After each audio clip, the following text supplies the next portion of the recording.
ஆந்திராவில் உங்களுக்கு எல்லாருக்கும் தெரிந்த ஒரு ஊழியக்காரர் ஜெக்சன் ஆபிரகாம் அப்படின்ற ஒரு ஊழியக்காரரை மோஸ்ட்லி உங்களுக்கு எல்லாருக்கும் தெரிஞ்சிருக்கும்னு நினைக்கிறேன். அவர்களுடைய சாட்சியை கேட்டு பார்த்தீங்கன்னா ஆச்சரியமா இருக்கும். அப்படின்னா கிட்டத்தட்ட ஒரு 20-25 ஆண்டுகளுக்கு முன்னாடி அவருக்கு கிட்டத்தட்ட 3 கோடி ரூபாய் கடன், 3 crores. ஆனால் அதை கட்டுவதற்கு ஒரு வழியுமே இல்லை.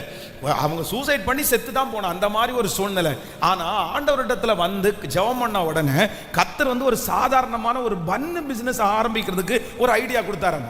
ஒரு பன்னு பிஸ்னஸ். அந்த பன்னு பிஸ்னஸில் என்ன கிடைக்க போகுது, அதில் எவ்வளோ பெரிய கடனை அடைச்சிட போகிறாங்க அப்படின்றது மாதிரி ஒரு சூழ்நிலை. ஆனால் அந்த பிஸ்னஸ் ஆண்டவரை ஆசீர்வதிச்சு அந்த கடன்களை எல்லாம் முடிச்சு இன்னைக்கு ஆண்டவருடைய ஊழியத்தை பல மடங்கு ஆசீர்வாதமாய் செய்கிற அளவிற்கு கர்த்தர் அவர்களை ஆசீர்வாதமா வச்சிருக்கிறாரு.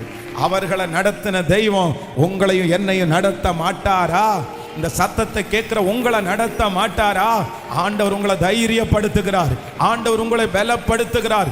உன்னை விட 1000 மடங்கு பிரச்சனை வந்தாலும் கர்த்தர் சொல்லுகிறார், நீ பயப்படாதே மகளே, நீ பயப்படாதே மகனே. உன் பக்கத்தில் 1000 பேரும் உன் வலதுபுறத்தில் 10,000 பேர் விழுந்தாலும் நல்ல கரங்களை தட்டி முழு பலத்தோடு. இது தீர்க்க தரிசனமான வார்த்தை. இது தீர்க்க தரிசனமான வார்த்தை. உன் பக்கத்தில் 1000 பேரும் உன் வலதுபுறத்தில் 10,000 பேர் விழுந்தாலும் அது உன்னை அணுகாது.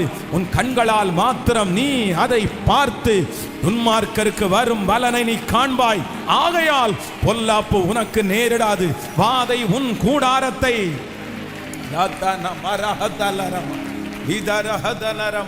நீங்க பயப்படாம மட்டும் இருந்தா போதும், நீங்க கலங்காம மட்டும் இருந்தா போதும், அந்த தைரியத்திற்காக நீங்க ஜெபம் பண்ணினா போதும், அந்த விசுவாசத்திற்காக நீங்க ஜெபம் பண்ணினா போதும்.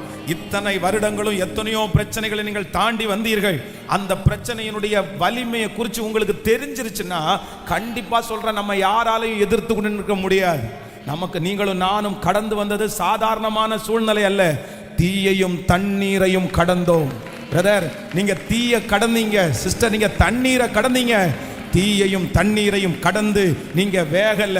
தண்ணீரை கடக்கும் போது உங்களோடு கூட இருந்த தேவன், நீங்கள் ஆறுகளை கடக்கும் போது அவைகள் உங்கள் மேல் புரளாமல் உங்களை பாதுகாத்தது உண்மையானால் இப்போ இந்த சூழ்நிலையிலையும் கர்த்தராகிய ஆண்டவர் வாக்கு கொடுக்கிறார், இல்லை, இந்த தீயையும் தண்ணீரையும் கடப்பதற்கு ஏற்ற பலனை கிருபையாய் எனக்கு தருகிறவர்.